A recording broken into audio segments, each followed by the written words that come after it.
weeks to go, let the games begin. It's a fantasy league. Gonna make some noise within. Got my team assembled, ready to take the crown. I'll dominate this league, tear it down to the ground.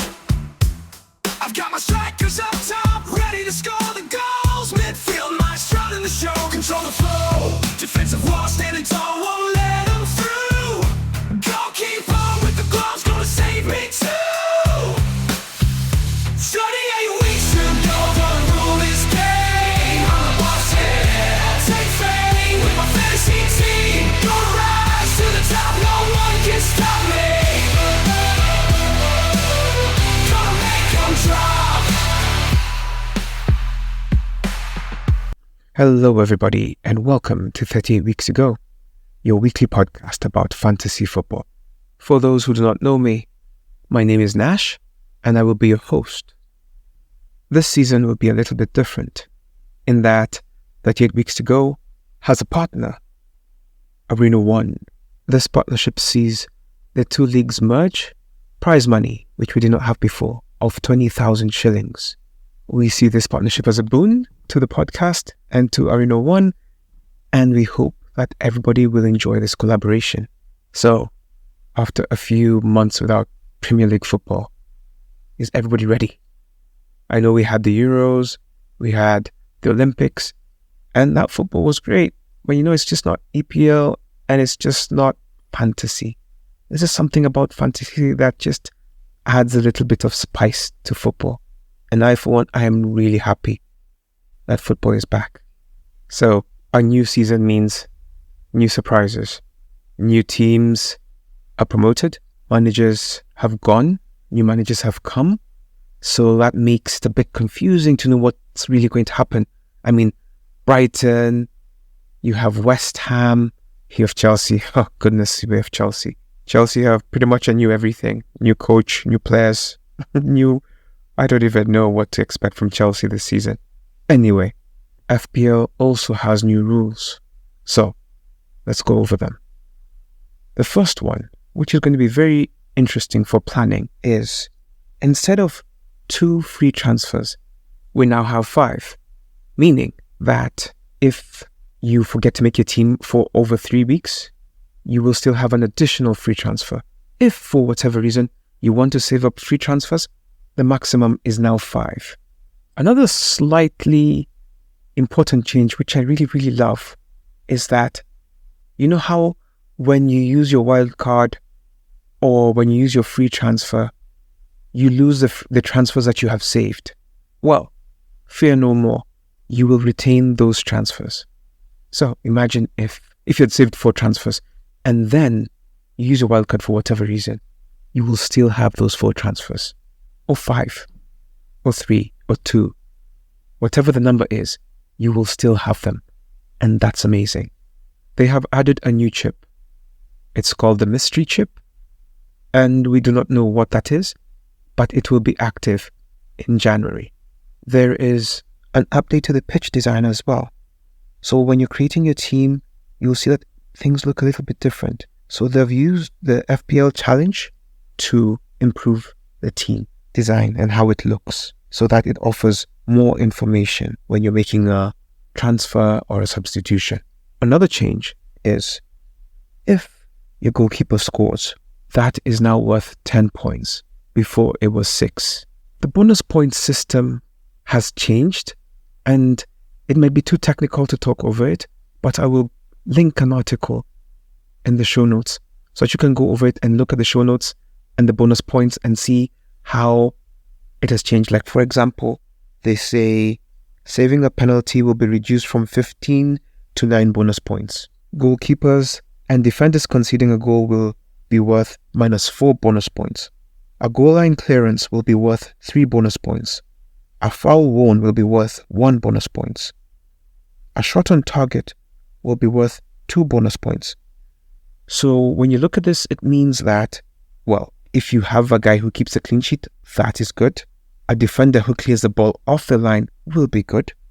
A dribbler who gets fouled a lot and wins free kicks might be interesting to get into your team.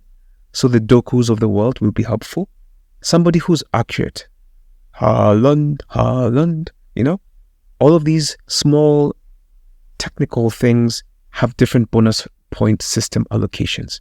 I just wish they did something to improve the Makeleles of the world, the Rodris, the Declan Rices, winning the ball back, make them more valuable so that every position can be more valuable. One change which will help us gain more points is there has been a sort of streamlining to the schedule for the FA Cup ties this season, which will, according to them, result in fewer clashes with the Premier League fixtures, which means that we will have fewer blank weeks and possibly fewer double game weeks. Now, if you remember, I think it was like game week 29, where we had this miserable, 3 or 4 games played and people really did nothing. I personally will be really happy to not waste my free transfer there. But let's see how it goes. Talk is cheap after all. So, those are the big changes to fantasy this season. On top of those changes, if you look at the prices compared to last season, everybody has gone up on average by 1 to 2.5 points. Of course, Cole Palmer, who was the top performing midfielder / player last season, has gone up by 5. So he's no longer 5.5, he is 10.5. Now, a lot of these price increases have created different problems now. And on top of that, you have players whose positions have been changed. For example, Kai Havertz was registered as a midfielder last season. He is now a striker. Makes sense, it is accurate. Now, as always, when making your team, we're always looking for these players who are playing in a different position, but registered as another one. For example, when I look at it right now, Ait Nouri, left back for Wolves, on the pitch, still ends up playing as a left winger. So it gives him an opportunity to have assists and goals. Now we're hoping that will continue, especially now that Pedro Neto has gone. It is not very clear who all these players are yet, but it will become clear as time goes, and I will be pointing them out. I didn't think Haaland could become more expensive, but he is 15 now. I honestly don't know why he is 15. He didn't have a better season than his debut season. He did not merit a further increase in price. I mean, Salah stayed roughly, in fact, Salah went down. He should have stayed at 14 or even gone to 13.5. The increase of Palmer is the record for sure. It's by 5 points. It makes him now, you have to start thinking about him like Salah or Haaland, and that's a bit wild. Haaland's price at 15 is also the biggest ever price in FPL. Foden, who had a bit of a breakout season last season, has seen his price increase from 7.5 to 9.5. 230 points is his highest ever FPL return, and that is quite an amazing return. Ollie Watkins went up from 8 to 9. Mateta went from 5.0 to 7.5. He had a strong end to the season, and Crystal Palace should be much better this season. Solanke was increased by 1. Ivan Toney was reduced by 0.5. Luis Diaz remains the same. Anthony Gordon went up by 2.0. Jared Bowen went up by 0.5. Højlund remains the same. Eze has gone up by 0.5. Trent at least has become cheaper, but 7, probably still too rich for me. I would like him at 6. Nkunku has gone down to 6.5. And when it is clear what Maresca wants to do, this could be a bargain. Garnacho had to go up. He was Manchester United's best player. He is now 6.5. So he's not just that cheap guy you have at the end of your bench. Now you have to really think about having him. Midfield will probably still be key this season, but you really have to be picky. Kudus remains at 6.5, and I think that will be a good price for him. He will be one of the best people to get at that price. Somebody like McAllister increased by 6.5. Sorry, he increased to 6.5 from 6. He had a strong finish to the campaign, and he could be one of those guys who could be sneaky good, a differential of sorts. But at 6.5, you have him, you have Kudus, you have Mitoma, and it will be interesting to see who people go with, because with the new managers, It's not clear who their people are yet. And so these first 2-3 weeks will be able to help us learn who the manager prefers. Because if you remember last season, a lot of people chose Gabriel to be Arsenal's defender. And then Arteta was like, nah, I'm not going to play him. And that was really frustrating. Rodri has gone up from 5.5 to 6.5. He will probably be in many teams because he was key. Muniz from Fulham has gone up by 1.5. He was 4.5. What a bargain that was. He's now 6. Guardiola has gone up by 1. He's 6 now. And given the end of the season that he had, he will be one of the better defenders to have, him and Ben White. Somebody who's gone down is Kieran Trippier.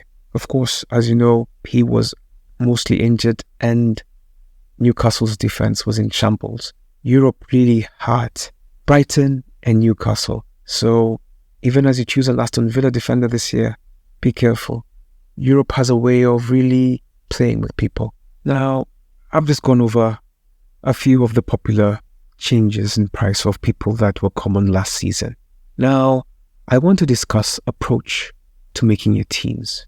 Having done the podcast last season and interviewing the weekly leaders, it was very interesting to see what people thought. And I'm just going to go over the main things that people were doing in no particular order. Let's go. You can have an all-out team. And an all-out team just means your first 11 are it. It's strong. And these are the players you believe will be playing every day. And of course, every day, I mean every week.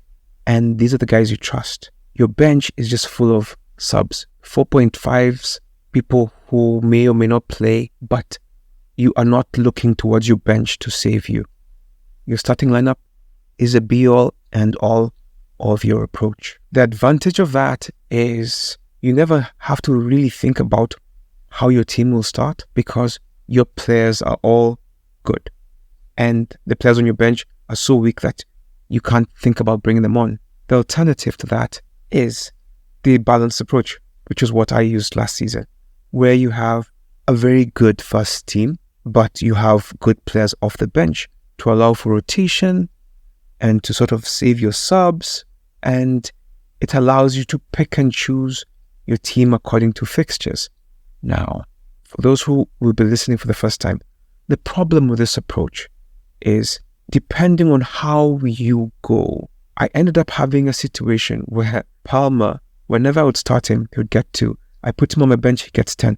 I start him, 2, 10. And that went on for 5 game weeks. I ended up winning the award for the person with the most points on the bench. It's a very painful award to receive, and it shows that while you have a good bench, it's important to choose your starting lineup properly. And that's the disadvantage of the balanced squad, option paralysis. Now, you have other players who look at the league as a stock market of sorts. And by that I mean you get your players and you hold them. For example, one way to do this is to say, I am going to go with players who got over 140 points last season. So you will have maybe people who are like Rodri and of course your Haalands, because it'll be very difficult to stack your team with people who got over 200. And the reason I'm saying this is that you are choosing people who will play and you have proven performers. And so this means that if you stick with them, they will perform. Of course, history is no guarantee of future success because, for example, Palmer under Mr. Maresca may not give the same results as a Palmer under Pochettino. And if you watch those games, the best Chelsea team at that point was when Conor Gallagher and Trevor Chalobah were playing. Somehow, it was good news for Palmer. Chalobah looks on his way out. Gallagher is gone. What does this mean? Of course, we have new players coming in. And for those who don't know, I'm a Chelsea fan. Now, you have Dewsbury Hall, who is a Maresca guy. Might he be the new Palmer? I say all of this to say, while you are making your team, think about who you will want to be keeping for the long term and who you will be willing to let go quickly. And you have to have what one of my friends calls diamond hands, which means that, let's say you've put Haaland in your team, is 15. 15 is painful to return 1, and he gives you the first 2 game weeks, 1-1, which is a total of 2. Now, a lot of people may let him go, but if you're a Haaland maximalist like I am, or at least like I was last season, you just hold and you know Haaland will deliver. And for the most part, he did, especially in the first half of the season. And so this strategy involves holding on to your best assets and allowing yourself to have assets that you will move. The other tactic is heart. A lot of you support the teams that you support. And on this podcast last season, we had another Chelsea fan who just had Chelsea players, and they did not do him justice. Because if you remember Chelsea last season, they were a mess. And so I do not advise playing with heart. I'm just putting it out there because I have seen that people do this. Now, another one is to pick your players according to the fixtures. For example, we have the first 5 game weeks coming up. Well, we're starting with 1. So you say, okay, who has an easy fixture, or at least the first 3 or the first 5? And you say, okay, for example, Salah is starting with Ipswich. In theory, that's an easy game. But in practice, it may prove to be difficult. But we're just working with what we think of it right now. Their promoted side, Liverpool, are playing well. They've had a strong preseason. They should be favoured to win that game. And so you might say, okay, I want Salah. He has 4 games. And for those 4 games, he will be my captain. And then you say, okay, Haaland has 6 easy fixtures after that. So then I'll move from Salah to Haaland. And that is a more logical, less emotional approach. And to follow that kind of system, I think one of the managers interviewed last season called it the framework system. And if you follow this, you're always planning ahead, and you're always using your mind to be objective, to say, okay, these fixtures are easy for this team. They should beat this team. Okay, that's what we shall do. Another approach is to just be going with a trend. So you see that, okay, Pedro Porro just gave an assist in this game. The next fixture is a bit easy. I am going to go and run with him. A lot of you guys jumped on Vardiol towards the end of last season. That was the right call. A lot of you jumped on Mateta towards the end of last season. That was the right call. And the real trick is to notice and believe in these trends. Because if you remember also, that Korean guy, he had a stretch of games where he was scoring pretty much every other game week. And Pedro Neto, it took a long time for many to believe that he was him. He was giving an assist pretty much every other game until he got injured. And so when you're following the trend, it's now almost counter to what the first one was, which was, not the first one, but the investing strategy was. Because in this one, you have to be quick to cut a player out and quick to just notice and accept and believe the trend that you believe is happening or unfolding before your eyes. So if you see, for example, Nkunku has started and he scores 2 goals in his first game, scores another goal in the next game, that's it, man. Just join in, see what happens. That's how a lot of people got into Isak last season, or Watkins. And so you will find that people should be having Watkins and Isak. Now, Solanke had a great season last season at Bournemouth, but he's gone to Tottenham. People may believe that that is an easy pickup. He's in a better team. He should perform better. But systems matter. You have players who work well in systems, and you have players who do not work well in other systems. A great example of that is Kai Havertz at Chelsea. He was a scam for Chelsea. He wasn't great at all. But you move him to Arsenal, and suddenly he's looking like a world beater.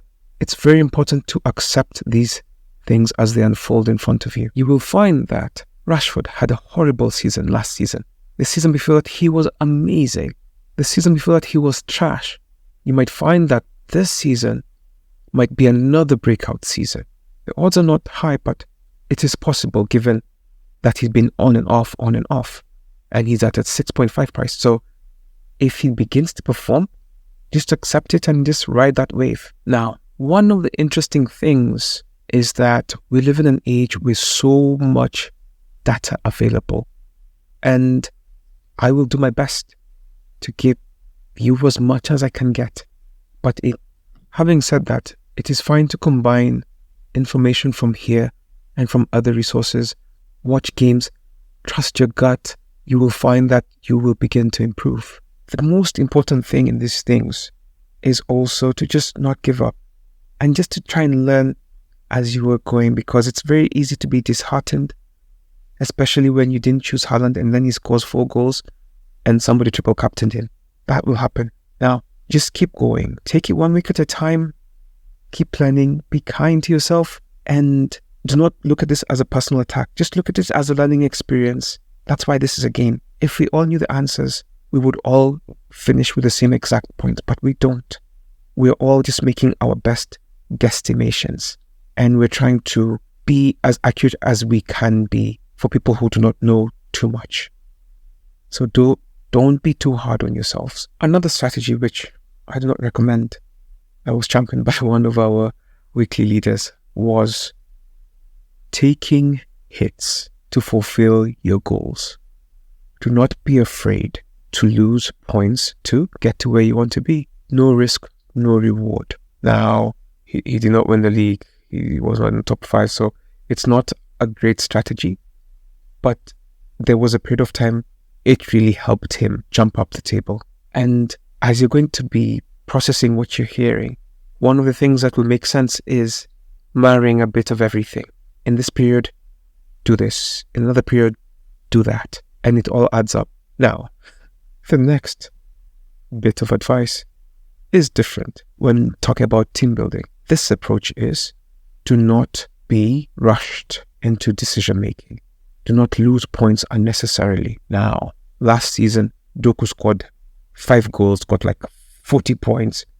And we thought now that he's arrived and this is it. And then people jumped quickly on the Doku train. And then, as you might remember, Doku never came anywhere near performance like that. If my advice sounds contradictory, it's because these are tips, like I said, from different managers who were managing last season. And everybody has their own unique approach.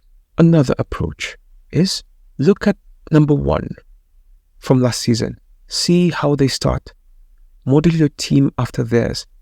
Try to understand why they make the decisions that they do, and then keep following and making adjustments that may be better for you based on how you think somebody who is actually great at this performs. Another one which I found very interesting, he said, trust your gut. Well, that's not what he said, but that's what I got from him. He liked a particular player, Alexander Isak. Watching him play and watching how he put defenders on their heels, on their backs, it created a belief in him that this man will be able to score many goals because he can create the space and he can create the trouble, and that he will come good. Now, it worked out. It's about picking a winner. There will be a player, as you watch this season unfold, there will be a player who will sing to your soul and you'll say, this guy is going to have many assists, or this guy will score more goals than I thought. For me, it was Solanke last season. For others, it may have been Watkins. For others, it may have been Mbeumo. Trust your gut and back yourself, but also don't be too crazy within reason. Now, last season, it was much more advisable to have a strong midfield than a strong attack. And by attack, I mean forwards. They conceded so many goals. I mean, last season, it was like a record for goals conceded in the Premier League. So it wasn't a defensive-minded season. Now, we do not know where this league will go, but it may follow last season's trend. And so it might mean that as you're building a team, it might be more important to have an emphasis on midfield than on defense. I mean, why have an 8.0, well, like a 7.0 Trent when you know he can't defend? And then if last season didn't go by, he's not even providing the assists. So he's getting a -1 or a 1, just like Mykolenko, who was 4.5. So think about your resources. Think about, back yourself. I mean, believe that either midfield or defense or attack will be the leader, and invest in that area.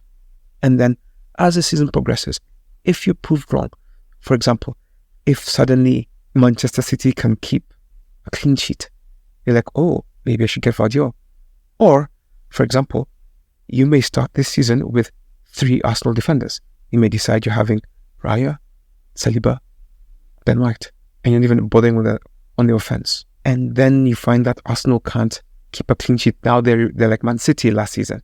So deciding on which part of the field will be most important in terms of points might be another way to construct your team. There is also a wait-and-see approach. And by that, I just mean you trust the managers that you know. For example, you trust Pep. So maybe you start with Foden. You start with Haaland. You have Salah. You have Pedro Porro. You have Son. I mean, you just have players that you trust who work in systems that are already working. And then you avoid the Marescas, the Brightons, the West Hams, teams that have come up because you don't know who their players are. Like Luton ended up having Doughty, but we didn't know who Doughty was at the beginning. Ipswich seemed to have their own Doughty, but will he perform at this level? We don't know. Let's just wait a little bit and see. I am of the belief that the teams that have come up this season are much stronger than the teams that went down last season. So much so, it'll be a little bit difficult to predict who will go down. In a way that after like game week 3, it was clear that Luton, Burnley were going down. I mean, Everton got deducted points, and even at that point, nobody really felt like Everton could go down. But this season, if Everton are deducted the same amount of points, and there is a rumor that they will be deducted 6 points, you're not sure if they'll stay up. So this season might be tougher. I mean, Sheffield conceded all of the goals, and that was also part of the reason that it was a record season. There's no Luton, but it is yet to be seen. But defense might do better this season. The goals may not be as freely flowing as they were last season. So that might be just something to think about. Let me go over some stats that may help you think about your team. I'm going to start with FPL points. Number 1 was Palmer with 244. Number 2 was Foden with 230. Number 3 was Watkins with 228. Saka was 4th with 226. Haaland had 217, followed by Son, who had 213. Salah had 211. Odegaard had 186. Gordon had 183. Ben White had 182. When it comes to big chances, Haaland had 27 goals from 55 big chances. Isak had 21 goals from 40 big chances. Nicholas Jackson had 14 goals from 35 big chances. Watkins had 19 goals from 33 big chances. Salah had 18 goals from the same amount of chances. Nunez had 11 goals from the same amount of chances, 33.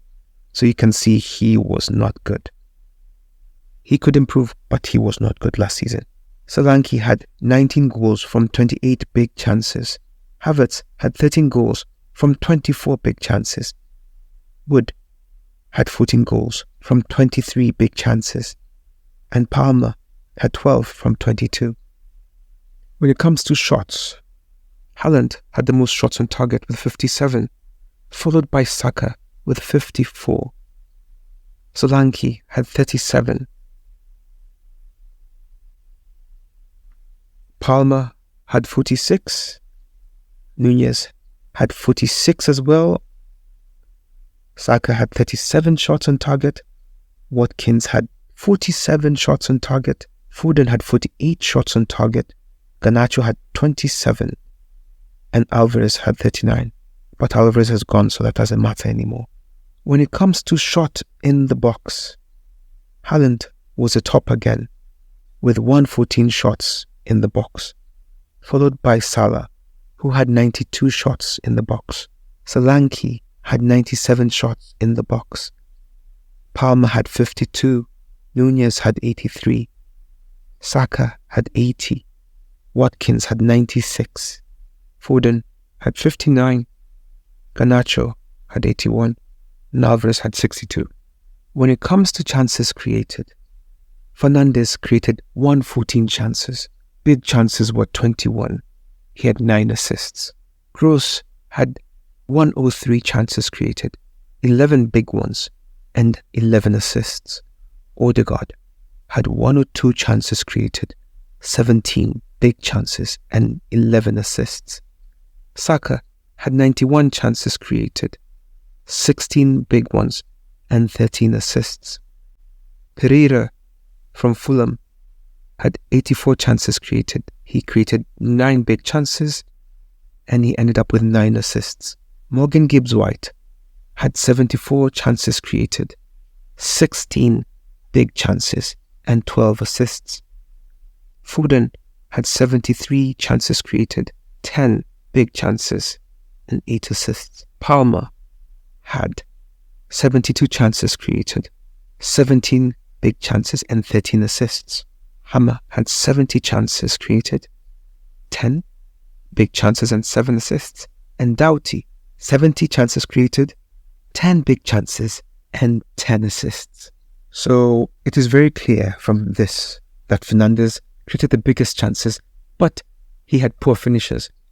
Maybe Garnacho will step up and be better. Maybe Højlund will be better. Maybe Zirkzee will be the one to do the thing this season. Keep an eye on Fernandes when it comes to top 10 pen area touches, meaning the people who had a lot of touches in the box or rather in the pen. You have Saka with 290, Garnacho with 270, Salah with 260, Doku with 256, Kulusevski 250, Solanke 240, Diaz 236, Watkins 232, Son 230, Martinelli 209. So when you look at all those players, the first thing that rings out to me is that they're all creative players who run with the ball at their feet. So these could be people that you might be interested in when it comes to that bonus point system and fouls, and these people will probably be the ones who will get the most penalties. When it comes to expected goal involvement for the 23-24 season, you have Haaland with expected goal involvement at 31.54, followed by Salah at 28.71, followed by Palmer with 26.96, Saka 26.5, Isak 23.06, Solanke 21.66, Nicholas Jackson 21.52, Ollie Watkins 21.04, Nunez 20.84, Son 20.35. This means that, in that order, these were the people who had the most. When the goals were scored, they were there. This makes these people arguably the most dangerous people in FPL. When it comes to expected goals, Haaland leads list, 29.32, Salah, 21.21, Isak, 20.29, Solanke, 19.63, Nicholas Jackson, 18.64, Palmer, 18.21, Watkins, 16.88, Nunez, 16.39, Saka, 15.5. So, unless the new signings make an impact, these will be most likely your top 10 scorers. When it comes to top assists and expected assists, now, Odegaard has an expected assist of 11.17, followed by Saka with 11.0, then Fernandes, 10.2, Pascal Gross, 9.21, Palmer, 8.75, Son, 8.3, Dwight McNeil, 8.18, Bernardo Silva, 7.97, Salah, 7.5, and Bailey, 7.28. If you combine this with the chances created, you can see that Gross and Fernandes are players who have a lot of value and could be quite a secret weapon for you.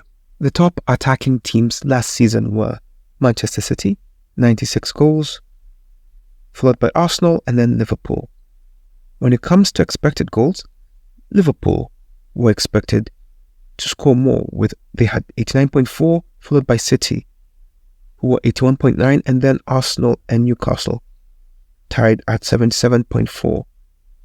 When it comes to shots on target, Man City had 273, Liverpool 271, Arsenal 219.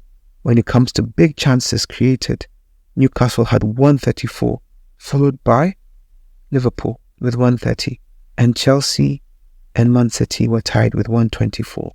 When it comes to poorest defenders, West Ham conceded the most, with 74, followed by 67, which was Forest and Bournemouth. Then Brentford and Wolves conceded 65. West Ham are expected to concede 72.2, followed by Manchester United 70.1, and then Wolves 68.9. Shots on target conceded, meaning that their goalie faces this amount of shots. West Ham 241, Wolves 203, Newcastle 195. Big chances conceded. You had West Ham 109, Aston Villa 108, Wolves 106. Now, that Aston Villa appears here with big chances conceded, meaning that the goalkeeper faced these many chances. It is a testament to their goalkeeper Emiliano Martinez that he did a good job to keep many of these goals out. Arsenal were by far the best defensive team, and if you're looking to show up your defense, you should go there. Now, I'm going to read to you the biggest overperformers of last season. Now, I'm not going to read it in any particular order, but of course you know number one is Palmer. The rest are in no particular order, just to make it interesting. Foden, he performed better than we would have expected. Mateta, Callum Hudson-Odoi, Rodri, Diogo Jota, and Bailey. Before we look into the fixtures, I just want to read to you who the most popular selected players are as of today. In goalkeeping, the top three positions are Raya, 24.6%. Number 2, Turner from Nottingham Forest, 21.5%. Number 3 is Pickford, 18.2%. I'll just go up to 5. Flecken, 13.6%. And Martinez from Aston Villa, 13.1%. When it comes to defenders, Arsenal Saliba leads the way with 39.8%, quite popular. Vardiol is number 2 with 33.2%. Pedro Porro is number 3 with 31.1%. Alexander-Arnold, 25.1%.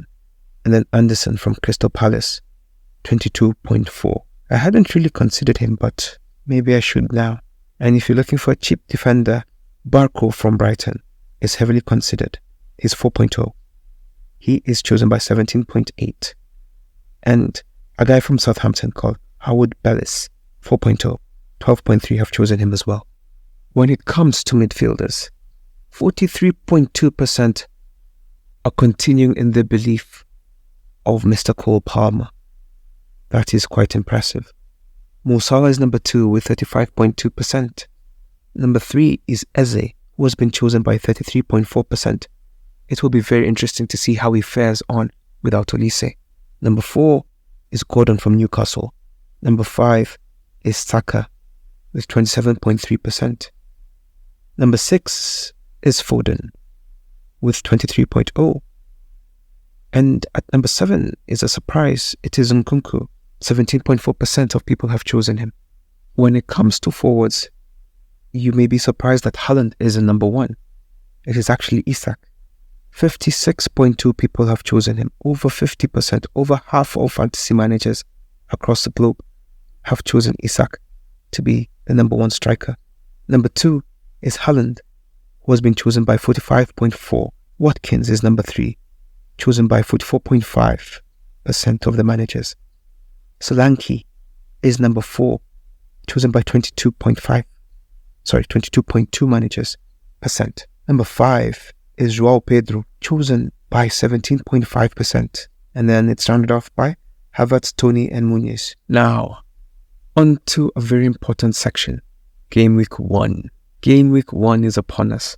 And it is a Friday kickoff. I think the Premier League now, for the last 3 or 4 seasons, have been kicking off on a Friday. And therefore, please make your teams. The kickoff will be Man United versus Fulham. Now, as I look at each team, it's a summer. So, transfers have been made. Manchester United signed Yoro, De Ligt, Asrui, Xerxes, and a few others.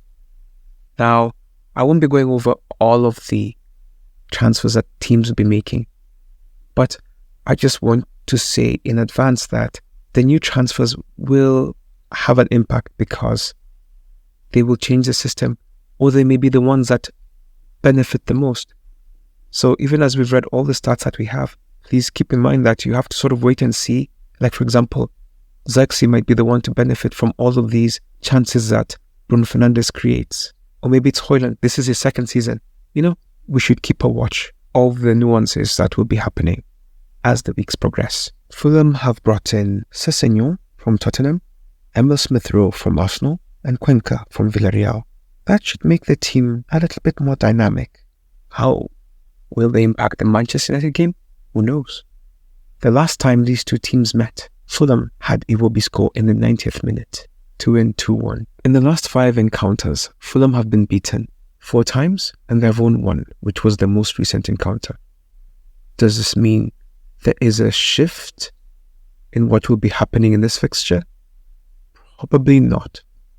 But one thing to note is that in their last 5 fixtures, there has been no clean sheet. So this may not be the game to have Leno, because I know a lot of you will be having Leno. It might not be the game for Nana as well, for those of you who will have him. Fernandes has scored in 4 of the 5 fixtures, so he may be the right person to have for this game. You will have to wait a little bit closer to find out who the final starting lineup players will be. They will try to incorporate new signings, and this will be general for all of the teams. There will be an incorporation of new signings, and they will be given a chance to win favour, and so it isn't clear who is starting for now. Man United will be playing Brighton, Liverpool, Southampton, and Crystal Palace after this. So these, based on last season, these are winnable games. At least they can probably beat Brighton. They'll probably lose to Liverpool. They can beat Southampton, and Crystal Palace will be a tricky fixture given their new manager. When it comes to Fulham, they're playing Man U, Leicester, Ipswich, West Ham, Newcastle, and Nottingham Forest. So it would be a good idea to get Fulham players. These, apart from the Manchester United game, are mostly winnable games. They'll become a bit tricky when it reaches West Ham, but to play Leicester and Ipswich so quickly, they will be looking to get those 6 points. Emil Smith-Rowe scored in his debut, so maybe he will continue to do that in the Premier League. Who knows? But what you do know is that it may make sense to have the keeper, Robinson, maybe Harry Wilson, Willian. I was going to say Dico Doverid, but he has moved. Pereira, he was a top performing player last season. Muniz had a great second half of the season. Raul Jimenez, these are the most popular players I would recommend from this team. When it comes to Man U, the first player I'd recommend is definitely Fernandes. He has the best results for both teams in this fixture. After him, it's probably Garnacho, maybe McTominay, but really it's Fernandes and then choose. Liverpool versus Ipswich.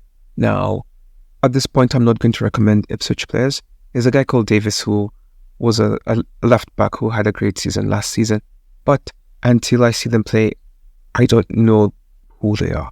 So I'm going to just focus on Liverpool at this point. As we get more data, it'll be easier to see how they are, because Championship sometimes doesn't quite translate to the Premier League. Now, from Liverpool, this should be an easy victory for them. They have been impressive in pre-season. I'm not going to say that Salah has shown, so it may be interesting to see who really explodes from this. Jota has looked good. Diaz has looked good. Gakpo has looked okay. Salah has been okay, but Salah hasn't been great in pre-season. But it's Ipswich, and it might be easy. So I would say, if you're looking for Liverpool players, Salah, Diaz, Jota, and then they'll probably keep a clean sheet. So now that makes sense why Alisson was up there. So I wouldn't blame you for having a Trent or Robertson or Van Dijk. Liverpool will play Ipswich, followed by Brentford, then Man U, Nottingham Forest, and then Bournemouth. These are all, I don't even want to say easy games, but so far the most winnable games we have registered. So if you are planning, it might behoove you to have Liverpool players. After Liverpool, Ipswich have Man City. Whew, that's not a great start, but at least in theory you get the hardest matches out of the way. Then they have Fulham, Brighton, and Southampton. So it will not be a great start. I don't think it would be fair to judge them after Liverpool or Man City because they're playing literally the best teams in the league. Now, they really have a good manager, and a lot of people wanted him to manage their team this season, Chelsea being one of them. But then I don't think that means anything when it comes to Chelsea. They want everybody. Even you who's listening, if you just put a good YouTube compilation, you might be in Chelsea next season and get dreads. So I'm going to give them a little bit more time before I judge them, but they're going to have a very rough welcome to the Premier League. Ipswich have brought in 6 players, so even integrating them into the team will be tricky. I only wish that they have better fitness and health than Sheffield did last season, so they can have a strong chance to stay up. Liverpool, on the other hand, haven't really brought in anybody, but they have let a lot of people go. So it will be interesting to see if they make any more signings before the transfer window closes. Arsenal versus Wolves. Arsenal have brought in 3 players: Tommy Satford, Calafiori, Nygaard, and Raya, they just finalized the deal. Wolves have brought in Tommy Doyle, Rodrigo Gomes, Jorgen Strand-Larsen, Pedro Lima, Artur Nasta, and that's about it. They've lost Kilman and they've lost Neto to Chelsea. Now, Kilman was a great defender. He's gone to West Ham, and West Ham, like you heard earlier, had a poor defensive record, so this might be helpful to them. Pedro Neto was great in terms of their attack. I would be worried if I was Wolves or if I was a Wolves fan, but they have all these Portuguese guys coming in, so who knows what will happen. Let's just see. They have a good manager who steered them in well last season, and he could do the same again. Arsenal have won their last 5 encounters against Wolves and will be overwhelming favourites in this match. They should win this game, and it should be led by Saka, Odegaard at the front, at the back, a probable clean sheet. If you have Raya or Saliba, as you heard, Saliba was actually the most selected defender, and that's for a reason. Arsenal were great. They had the best defensive record last season. So when it comes to Arsenal and choosing Arsenal assets, it's quite interesting because you have either the chance to invest all in on defense, go 2 to 3 defenders, or you could say, Saka is my boy, him, Odegaard, Trossard, Havertz.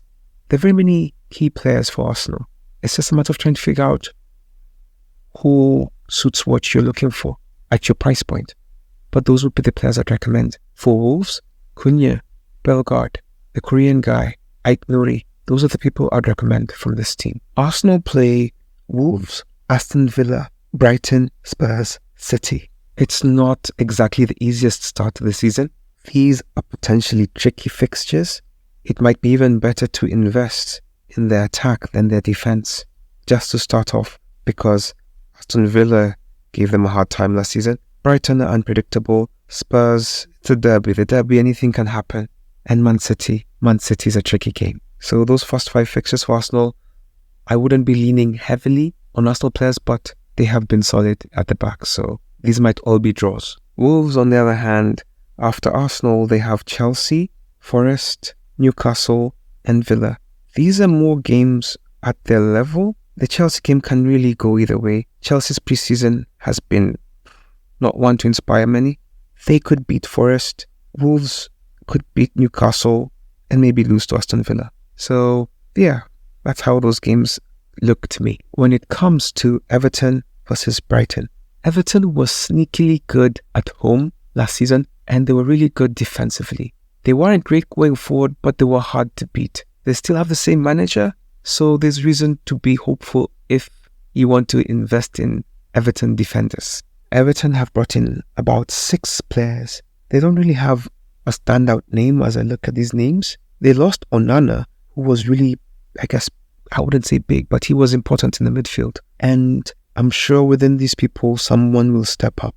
With Brighton, they have 1, 2, 3, 4, 5, 6 names coming in. And the thing with Brighton is that whilst I don't recognize these names, you just know that one of them is going to pop off. They have lost Pascal Gross, so they will lose some creativity, but they will be hoping to be fitter than they were last season. They were very unlucky last season to be so injured. They lost so many players and they didn't have depth. And that is probably, it is said to be one of the reasons that De Zerbi left. So with Brighton, it's just to wait and see who their new players will be. I've been watching some of the highlights and Minte has been looking like he could be something. Mitoma looks like he's going to be good as he has been. Welbeck has been quietly performing. João Pedro is still there. So Dunk tends to get over 100 points somehow, and he's 4.5, so that's not a prohibitive thing. But also remember, they really struggle to keep a clean sheet. So until they prove that they can keep a clean sheet, don't rush for their defenders. Having said that, 19% of managers have chosen Barco, but also that's because he's 4.0 and they think he's going to start for Estupiñán, who is currently unavailable. Everton's pre-season matches have been against championship teams and just random teams, and so it's really hard to tell if they're any good at all. They start with Brighton, who could beat them. Tottenham could beat them.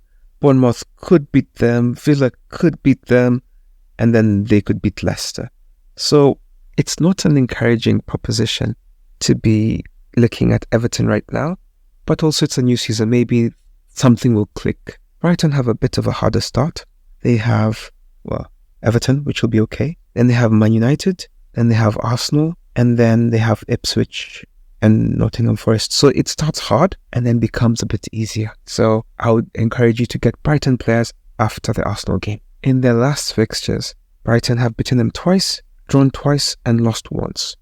So a draw or a win for Brighton is more likely than anything else. Newcastle opened the season against Southampton. The last time they met in the Premier League, Newcastle beat them twice, and now they have much more money than they did then, so they're a better team. I believe Newcastle will open the season strong, just like they did last season against Aston Villa. Just come out guns blazing. They've also had an impressive pre-season. It's making me think I want Longstaff in my team, but he will be somebody I resist. When you're looking at Newcastle, the first 2 people you should be thinking of are Isak and Gordon, especially when they are at home. If their form from last season continues, they will be performing at home and they will be disappointing away. At home, the players I've just mentioned are the best. And then you could, if Trippier is available and fit, he could be good. He's cheaper, but at this point, it's not clear if it is worth it to get him. You could try your luck. If you're not getting any of those 3, you could try your luck with Bruno Guimaraes or Joelinton, Harvey Barnes. Tonali might be back. Well, actually, I'm not clear about him. But they have options, but it starts with Isak, then Gordon, and then your choice. Newcastle brought in 1, 2, 3, 4, 5, 6 players. It is not clear how they'll perform. I'm not convinced that any of these are starters just by looking at their names. Well, they did sign a keeper from Nottingham Forest, and he could be good. But I'm not convinced yet. Southampton, on the other hand, have brought in over 10 players, as promoted teams tend to do. If you remember Nottingham Forest coming up with, was it 20 players that they signed? Something ridiculous. So this is nothing like that, but it's still a huge number and incorporating them might take some time. So I would bet against them. They are bringing in Lallana, who has some experience, and they brought in Brereton Diaz, who was helpful to Sheffield even if they got relegated. And Brereton Diaz and Adam Armstrong are probably the only people I'll be able to recommend from Southampton. After Newcastle, Southampton have Forest, Brentford, Man United, Ipswich and Bournemouth. So this is not an easy run for them, but it's not also difficult. It's not clear what kind of team they are, but these are games that they could be competitive in. After Southampton, Newcastle have Bournemouth, Tottenham, Wolves and Fulham. So most of these games will be away, so they will be difficult for Bournemouth. I mean, for Newcastle, mainly because they struggle away from home, but maybe they have changed. Maybe there are more players available. If they play like the season before they qualified for Champions League, they could be the top performer. They could be qualifying for Europe again this year. But these are winnable games. It's just that many of them are away, so they're not as easy as they look. Nottingham Forest versus Bournemouth. Bournemouth have brought in one player that really fascinates me. His name is Dean Huijsen. I think he's Scandinavian, probably Swedish, from Juventus. He was really highly rated, and if the rumors are to be believed, they say that he will be so good for Bournemouth this season that by the end of the season, he will be already linked with teams abroad. So watch him as well. He may be somebody that could be useful to you. Bournemouth have brought in 6 players, and they haven't really lost anybody that big. Well, I say that big, but they've lost Solanke, their goal scorer. Out of these names, they've brought in Unal, who looks like a striker, and Sinisterra from Leeds. I am not sure how they're going to replace those goals, and that will be the most interesting thing to watch. It will be like Fulham when they were trying to replace Mitrovic's goals. Let's see what happens. Unlike other transfer windows, Nottingham Forest have only brought in 6 players. That's modest by their standards. So that should be interesting. They have a good manager. I felt like this team is just too big, and it's like they just don't know what they want to do. So let's just see. Of course, you know, if you're choosing a player from this team, Wood is your best bet. And then a combination of Morgan Gibbs-White, Elanga, and Callum Hudson-Odoi. Now, for Bournemouth, you have Kluivert, Tavernier.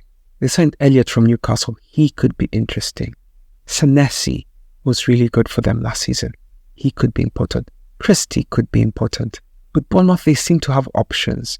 Semenyo, Billing. It's without Solanke, I'm not sure how they will play, but let's just see. I want to see how they play first and then recommend. Because as they search for Solanke's replacement, they will experiment, and so it will become clearer as time passes. In this fixture, Bournemouth have won 3 out of 5 and drawn 2 out of 5. So they are favourites. But without Solanke, I'm not sure if that's still true, but they are favourites on paper. A low-key player who's been having a good preseason from Bournemouth is Sinisterra. So he might be somebody you want to look into. After Forest, Bournemouth have Newcastle, Everton, Chelsea and Liverpool. It seems like Forest, Everton will be the easiest games. Newcastle could be tricky, but then Newcastle are poor away from St. James's Park, so that could be a victory. With Chelsea, anything can go, and then they face Liverpool. So I wouldn't be too shy to get into Bournemouth players. After Bournemouth, Forest have Southampton, Wolves, Liverpool and Brighton. I believe they can make the first 3 games competitive, and they wouldn't be a bad bet. Not a great bet, but I believe Bournemouth's next fixtures are easier than theirs. West Ham versus Aston Villa. West Ham were one of the poorest defences last season. They conceded all the goals. Against Aston Villa last season, they drew twice, lost once and won twice. So they're more likely to win or draw this match. They have a new manager and they have new players. They have 7 new signings, and 3 of those are quite interesting to me. Number 1, Jean-Claire Todibo, former Barcelona defender who then went to Nice. He is good. Then they have Germany's striker, Niklas Füllkrug from Dortmund. He was good. They have Somerville from Leeds, very lively fella on the wing. And they have Kilman, a defender. So it seems like they're going to be quite attacking. Their new manager is Lopetegui, and I don't have faith in him. But he has players here that could lend West Ham to play in a different style. and let's see what they do. Somebody random that you don't know they may have signed is Wes Fotheringham, Sheffield goalkeeper from last season. He was peppered with goals, so he's a good shot stopper, but a lot of them went through as well. They have also lost some players, and names that you might recognize is Kerrer and Ogbonna. Those are the standout losses for me. But they have lost 2 defenders and gained 2, so it's balanced. Aston Villa brought in 8 players, and they lost. The biggest loss was Douglas Luiz.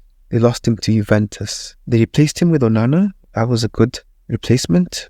Well, yet to be seen. Douglas Luiz was very good, and he was good on pens. They also lost Diaby.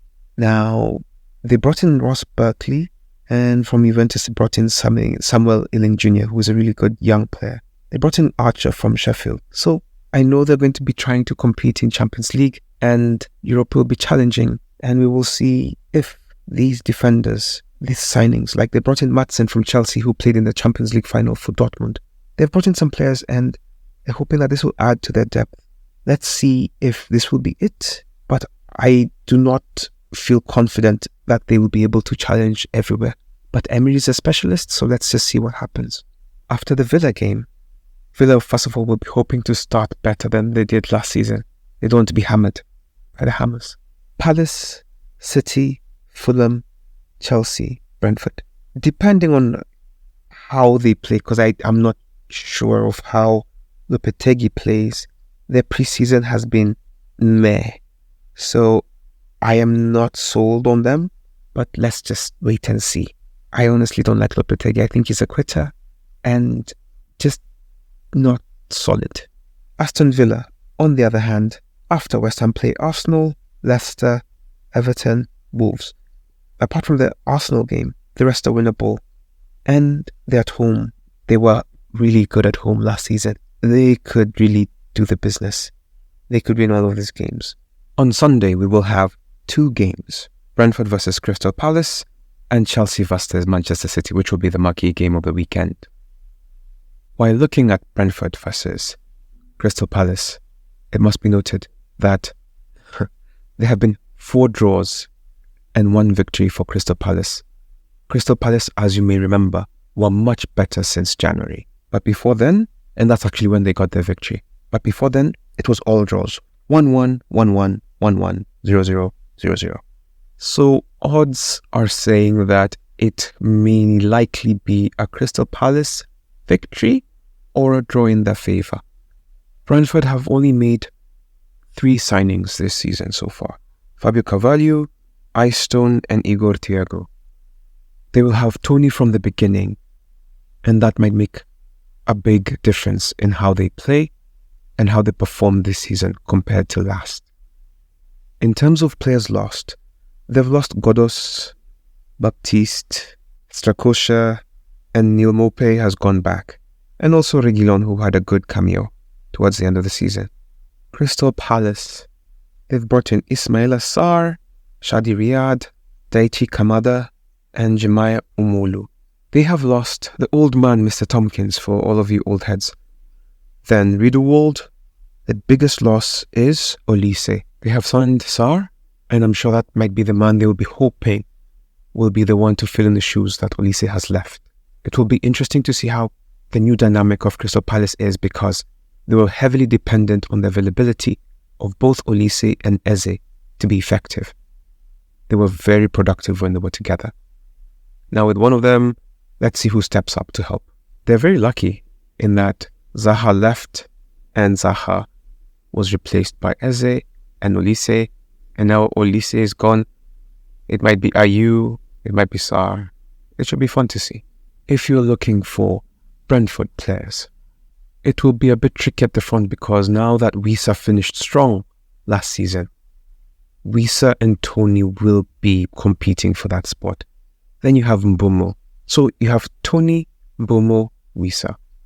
Then after that, a random defender tends to score for them. Sometimes it's Ayer, sometimes it's Pinnock, sometimes it's Roslev. And then that midfield of theirs is so random. You have a guy, when he plays well, like Shada, he does well when he's available. Then you have maybe those Damsgaard, Norgard, who do surprisingly well, Jensen, Janelt. So With them, when it comes to the midfield, after you've gotten out of like Wissa and Bumo, it's a bit of a guess. So you just have to pick right. When it comes to Crystal Palace, the first two players that you should be choosing are, you know them, Jean-Philippe Mateta, and then you have the man they call Eze. And then after that, it might not hard to take a gamble on like Munoz or even Kamada. He seems to have been performing well in the preseason. And then, of course, you have the England man, Gehi, at the back, and Mitchell and Anderson. These are all defenders that could be worth looking for at a 4-point-something/5 if you're looking for somebody different. After Brentford, Crystal Palace have West Ham, Chelsea, Leicester, and Man United. Given the way they ended the season, there is no reason to believe that they can't win all these games.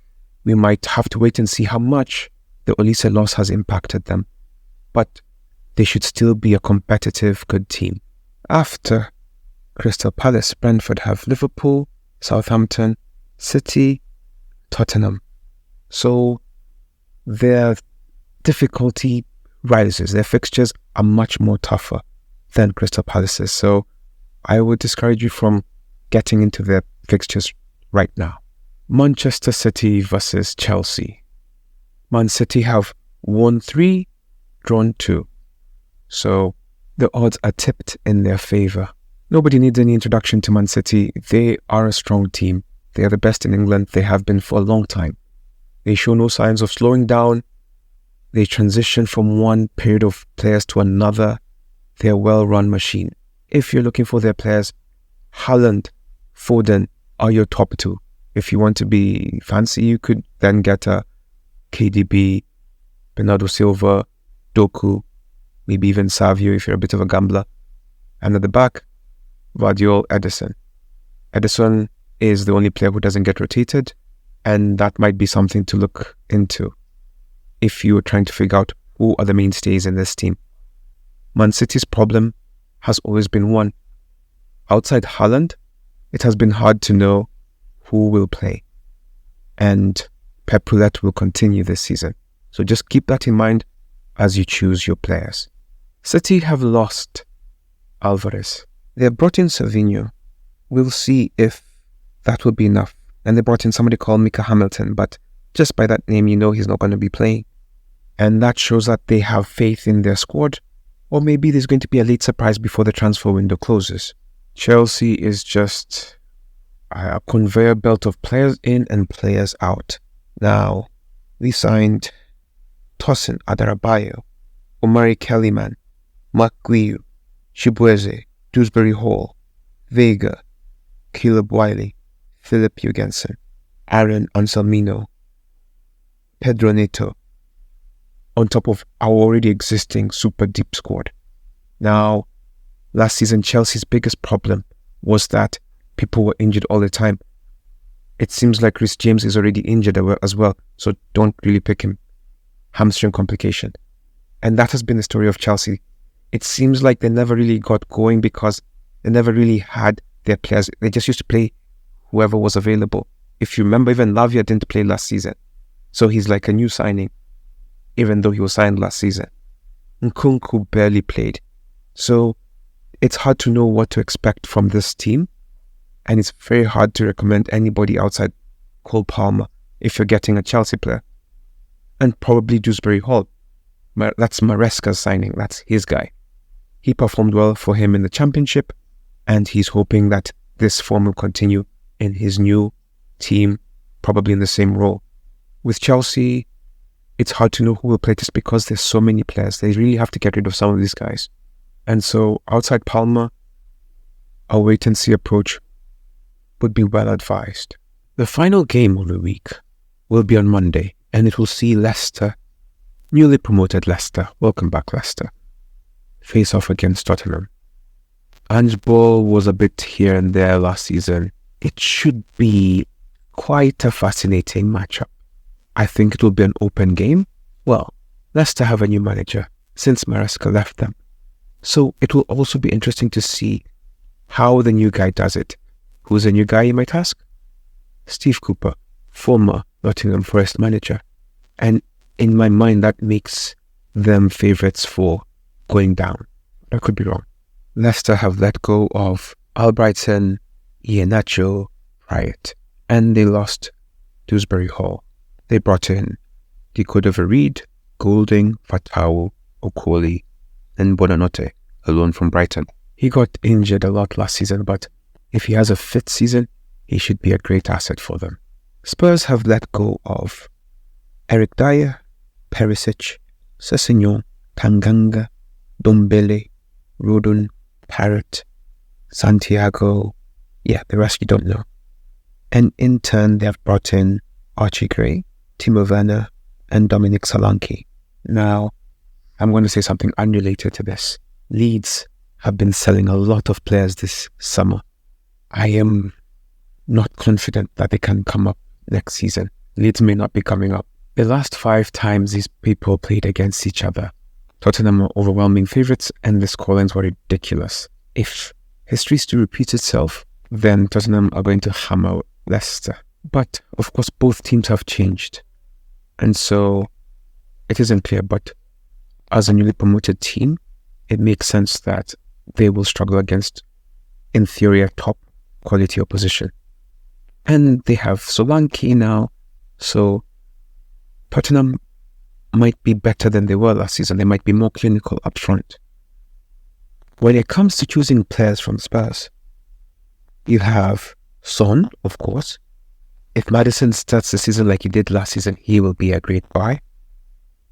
Kulusevski, Pedro Porro, Vicario, and that's about it. I can't imagine going over all those 4 before getting somebody else. Of course, Solanke is there, so you really have to decide who you're backing. The thing about Leicester players is, like, for example, they have Fires, who's a defender, who's 4.0. So he could be a great defender to have to put at the end of your bench, especially if you're looking to save money. When it comes to attacking options, you have Jamie Vardy, you have De Cordova-Reid, you have Makatir, and Mavdidi. I think Mavdidi will be quite interesting. He's very lively and dynamic. Outside that, I don't know. After the Tottenham game, Leicester have Fulham, Aston Villa, Crystal Palace, and Everton. So the games are not difficult, but they're not easy either. But then, when you're a promoted side, there's no easy game. So they'll be fighting every game for the whole season, at least until we determine who they are. After facing off with Leicester, Tottenham will have Everton, Newcastle, Arsenal, and Brentford. So it starts up slowly, then picks up, and then it goes down again. The opening 5-6 fixtures are going to be a bit difficult. So if you have, for example, Liverpool players instead, that's a better bet. The main thing that is going to be the biggest problem for people making their fantasy teams this season is going to be a decision that was similar to that we had last season. Will we have both Salah and Haaland to start the season, or will we have one of them? Now, Haaland was really great for the first half of the season and then he petered out. Salah was just good in batches, but he started well. And he was a differential because people went with Haaland, which made sense because he had this incredible season. Now, Haaland's season wasn't so great, and Salah's was good but not so great. But they both got over 200 points, meaning that you can count on them to get 200 points. Salah got 200 points for the 7th time in a row, so he's good for it. So it's just a matter of, do you want to hold on to him? Now, Manchester City start against Chelsea, so it might not be the best time to have Haaland, but then there's no such thing as the best time to have Haaland. It's Man City. So even if he doesn't look like the greatest signing to have, it might still be worth it to have him on your team. However, Ipswich is a much easier proposition than Chelsea, and therefore choosing a captain will be easier in this way. So I wouldn't be surprised if more people have Salah, Luis Diaz, Diogo Jota, or even possibly Nunez as captain for this game week. Like I have told you before, Fernandes has a great record against Fulham, so having him as a captain wouldn't be such a bad idea either. When it comes to other possible captain choices, Isak against Southampton or Gordon Gordon would be particularly grave, but Isak wouldn't be a bad decision. They're playing a newly promoted side. They want to show their dominance. This is a perfect game for that. If you believe Wolves are not as strong as they were, having lost the players that they have lost, it might be wise to have your pick of Arsenal players. For some, it may be a defender. For others, it may be Saka or Odegaard or even Trossard. He had a really strong finish to the season. Gabriel Jesus has been looking lively in pre-season, so there are options. Another popular option might be Cole Palmer. Why? Just because he was the top scorer last season. Top points performer last season. And some people will believe that that will continue. Some others will believe that Mateta will be a differential captain, so they might go with him. And others may go for Son or Solanke or Kulusevski, who just scored a double against Bayern. Those are the best options I can see for this first game week. Who will you be captaining? If you have made it this far, I just want to say thank you. I am excited for this new season. I know it will be fun and interesting. Just remember to take it 1 week at a time, be kind to yourself, and let's meet on the pitch. Okay guys, have a great opening weekend. Bye bye.